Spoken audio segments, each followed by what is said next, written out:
everyone, and welcome back to my channel, Stuck in the Mud. I am Kirsty, and today I'm going to be talking about why do I have OCD? If you go through obsessive compulsive disorder in your life, it's such a debilitating disorder, and until you've really been through it, you'll not understand how difficult it really is. And a lot of times you can find yourself questioning, why me? Why am I going through this? And I've often come to the realization now that I'll think, well, why not me? You know, people go through lots of different things in their life, and and some of them are not pleasant experiences and they're very challenging. But as I've got older, I guess I've come to the realization as well that, well, why not me? But what can I do to help myself? What can I do to change this? It may be something that I deal with for all my life, but how can I make my life better? So as I've got older, I'm really looking at how I can help myself, because it's not the most ideal situation. It's a very difficult thing to go through. Anyone that has had obsessive compulsive disorder can really know how frightening and scary it can be at times.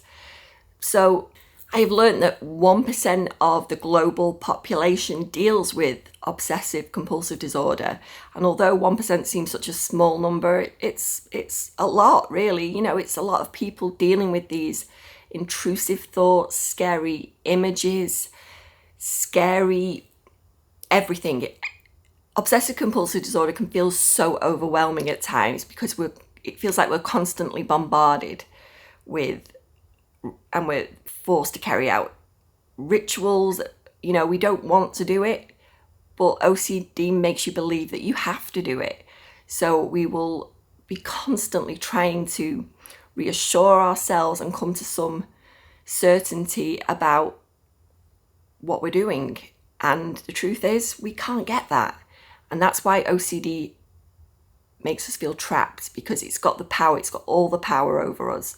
So yeah, as I've grown older, I have definitely looked at, well, how can I help this? How can I help myself? And this is why I started these videos, because I have helped myself in a big way. I've dealt with some really, really difficult things over the years, because I've dealt with OCD for almost 40 years, and it's been a long time. It's been the long haul. And I've really had to become at peace with dealing with this, because why not me?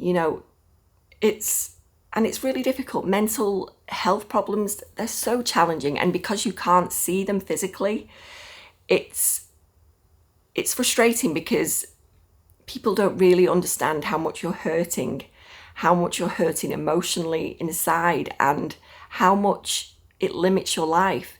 Because as someone can see someone with OCD carrying out rituals, physical rituals, they don't really understand why you're doing it, and how much that really debilitates you, that you have to repeat something over and over again to feel some sense of security, some sense of certainty that your worst fears aren't going to come to fruition. And it's really, really scary. I know, I've been there. But then as I got older, it's become what we would call purely obsessional, although the compulsion there is really just getting stuck in the loop, getting stuck in that rumination, and getting involved in the thoughts. But you can't even see those either. So it's like it's all going on in my head, and people don't really see how much you're suffering. And yeah, it's been a long, long journey to get to where I am now and actually get better. On one hand, I can go along with my life saying, well, I have OCD and this is the way it is, and there's nothing that's going to help me. Or I can really say, you know what, OCD isn't going to rule my life anymore. I'm going to help it. I'm going to help myself get better and find what works for me, because there is things to help OCD. I'm not saying it's a cure-all, and some days are going to be harder than others. I understand that. But there are things that can help it and help you live a more fulfilling life, where OCD doesn't limit your life, because I know how limiting it can be. It can really take over. It can just become completely in control of everything you do. And we shouldn't be living like that. We deserve so much more. So after I came to that place where I really wanted to help myself get better, I really did learn the strategies with the help of different therapies like metacognitive therapy, ERP, that's exposure and response prevention, the things that really worked for me. And sometimes alongside with medication. I still currently am on medication, and sometimes I've been completely off medication, and that has been absolutely fine. My OCD's been under control. But I'm not saying that, that every day is going to be amazing, because I still have my bad days. I still have my down days when, OCD tries to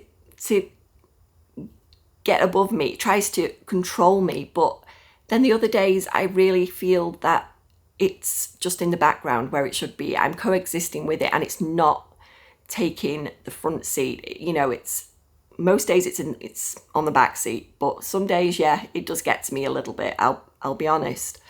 But we can learn to live with it and it not completely rule our lives. And this is what I want everybody to get to, that place, because I know it's possible. I know it's achievable. Why do I have OCD and anxiety? Specialists, I think in the medical field, are really understanding now that OCD is most likely to be genetically predisposed. I really do believe that. I really do believe that, because I know there's members of my family that have got obsessive compulsive disorder. They've been diagnosed with it. And I think that we're biologically made up to be susceptible. We're biologically made up to be susceptible to have these intrusions, to have these looping thoughts. I do believe there's some kind of missing link there. And maybe we might be predisposed to obsessive compulsive disorder, but we never actually fully get that, because the thing is, our life experiences are going to influence why we get stuck in these loops, because something might happen in your life that triggers that emotional response where we're with those safety-seeking behaviors, and before we know it, we're in its hands. It's got us, and we can get further and further and further into it. And I really believe that kind of happened to me. I'm not going to go into details, but there was something that happened early on in my life, and I do believe that I did start with those safety-seeking behaviors, and it got bigger and bigger and bigger. And because OCD wasn't recognized as much back then, I'm talking about in the 80s, people didn't talk about it back then. And I'm hopeful now that if people can catch it much earlier, they won't get so deep into it to the point that it completely rules your life, because it really did rule my life for a long, long time. And it has for other members of my families. Other members of my family have been affected to various degrees with obsessive compulsive disorder, but it's affected them. So there is some kind of genetic component there that obviously influences us, and it's hard because it's not your fault. And I want to make that clear.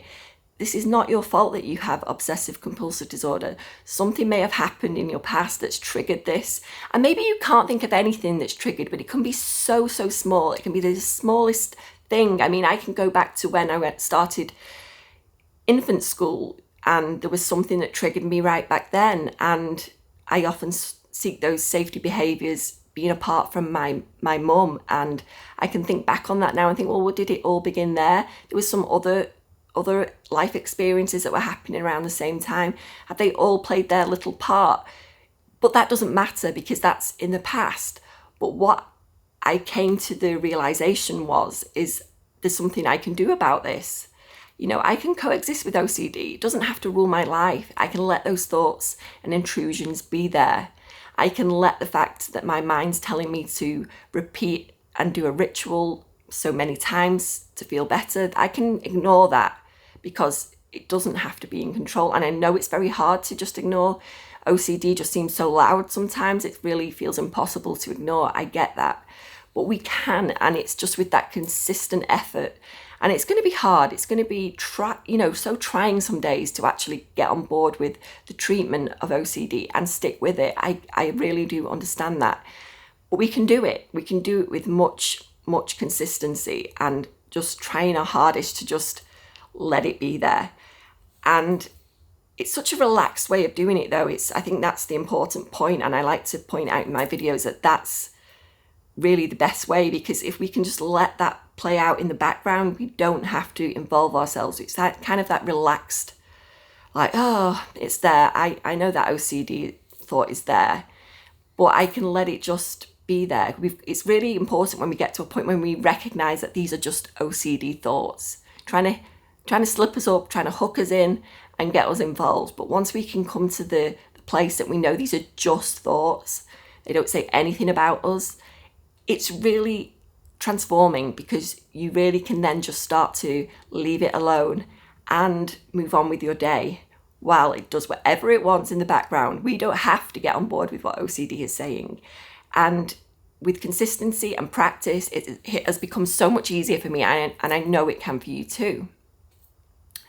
But after I had really kind of thought about where my OCD began and why we have OCD, but that's an intrusion in itself, because I think for a while I got really kind of caught up in the fact, like, well, why have I got OCD? What started this? That became an intrusion in itself, because I was obsessing about why it started. So while I'm making this video, I don't want everyone to get so caught up in the fact of where it began and when it started, because you know what, like I say, there might be things that have influenced. There's life experiences. We all go through difficult events in our lives, and there can be something that just triggers you, but it's not always the most helpful to get involved in why that happened, because you know what, it may have been that, it may not have been that. We don't truly know. And if we try and get to some kind of certainty about that, we're just we're treating it like all the other intrusions. We're getting involved with it. So while I did do that, I'm not recommending that's the thing you should do, but there is something we can do to help it, though. And that is why I'm making this video, because there may be a biological element there to it, why we have OCD. There's some kind of missing link, that we don't have that rational kind of response to these intrusions, because most people do. Everyone has intrusions. Everybody has intrusive thoughts, but we deal with them differently. And I want to make a point as well of saying that I do believe people with obsessive compulsive disorder are so sensitive, and that's a really good thing. It's a good trait, and I've become more, as I have got older, to recognize that that's a good thing. I don't want to be unsensitive. I want to be a sensitive person and really empathize with people, but it also comes with its downsides. As we know, being a sensitive person can be really hard, because we really feel for other people. And we don't like that thought of being responsible for other people's situations, feelings, because we feel like we're involved. We feel like it's our fault that somebody may be going through something. We like to attach ourselves to everything, and that's because we're such sensitive people. But if we can look past all that and just think, well, you know what, I'm sensitive, and it's really good. It's a good quality to have. I do believe that people with obsessive compulsive disorder are very highly sensitive people. We have a lot of empathy, and that is a really good thing to have. So as I've looked on that as well, I've thought, you know what, it's a good thing I'm sensitive, and it's a good quality to have, and it's not a bad thing by any stretch of the marks, but we have to learn to kind of live with it so it doesn't kind of take over our lives in a negative way, like obsessive compulsive disorder or anxiety disorders, because being sensitive can be good in one hand, but it can be negative in others, because it really makes us feel more. We feel so much more, I think, because we're so attuned to all these thoughts and feelings and why, and trying to figure it out, trying to solve it. I'm not saying that you can be insensitive, but what I'm saying is that we can still be like that. We can still be sensitive to other people, but have OCD and deal with it in a different way. We can just let it be there. We don't have to get involved and figure everything out. And that is a big, big step. When you can get to that place, you can really truly get better. But yeah, being sensitive, highly attuned to other people's feelings and, you know, empathy with other people is a really, really nice thing. And I think if we can be kind to ourselves and recognize that it's a good thing. But we don't have to beat ourselves up and get so involved in our thoughts and feelings. So I really wanted to make a video about this today because I know it's a question a lot of people with OCD will ask themselves. It's like, why has this happened to me? Was it because of a traumatic event or something in my past? But what matters is how we deal with it, really. Ultimately, we need to figure out a way of dealing with it and something that works for you. And it's achievable. It is 100% achievable. You will have bad days, but you can get back up there again. And I just want to be really clear on that. It's, you know, these setbacks are all learning opportunities to not get down there again, you know, and get back up there and get truly better and live the best life possible. So thanks for watching today. I hope this video has been helpful. Let me know in the comments. Please subscribe to the channel, and remember, your thoughts are just thoughts. You are not your thoughts. You are so much more. Thanks for watching. See you next time.